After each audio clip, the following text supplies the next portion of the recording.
네, 이렇게 한국은행이 일찌감치 금리를 내린 배경이 뭔지, 또 부동산 시장에는 어떤 영향이 있을지 보겠습니다. 성화성 기자 나왔습니다. 원래는 다음 달쯤에 내릴 거라는 예상들이 많았잖아요. 근데 이렇게 전격적으로 내렸다는 건 그만큼 경제 상황이 좀 어려워졌다는 거겠죠? 네, 그렇습니다. 한국은행은 이번에 경제 성장률 전망치도 낮췄습니다. 약 석 달 만에 0.3%포인트 내렸는데요. 그런데 이마저도 낙관적이다 이런 시각도 있습니다. 왜냐하면 국제 신용평가사나 투자은행 중에는 2%, 심지어 1%대까지 내려잡은 곳도 있기 때문입니다. 올해 성장률을 끌어내리고 있는 건 주로 수출과 투자입니다. 일본 수출 규제까지 겹치면서 전망이 더 어두워졌다는 얘기입니다.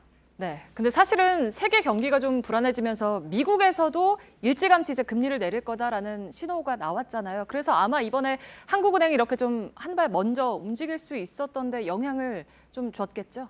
네, 그렇습니다. 이번 달 말에 미국에서는 연방공개시장위원회가 열리게 돼 있습니다. 이때 금리를 낮추는 게 거의 확실시되고 있는데요. 어제 파월 연준 의장이 다시 한번 금리 인하를 강하게 시사하기도 했습니다. 그러니 한국은행도 큰 부담 없이 내릴 수 있었던 것으로 보입니다.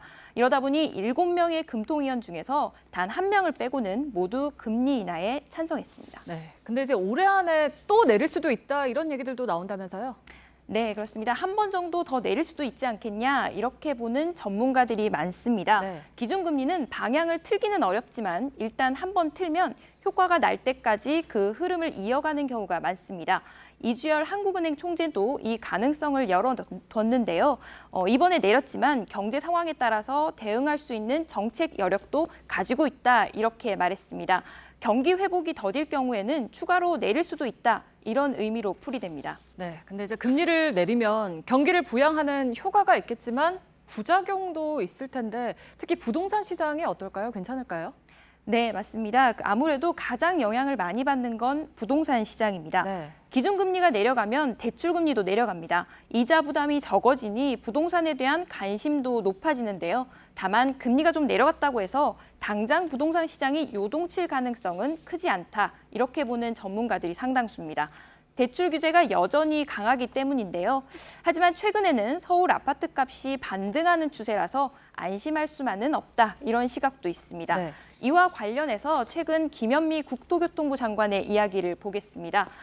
민간 택지 아파트에도 분양가 상한제 도입을 검토할 때가 됐다 이렇게 밝혔는데요. 또 실효성이 있는 시행령을 준비하고 있다라고도 말했습니다.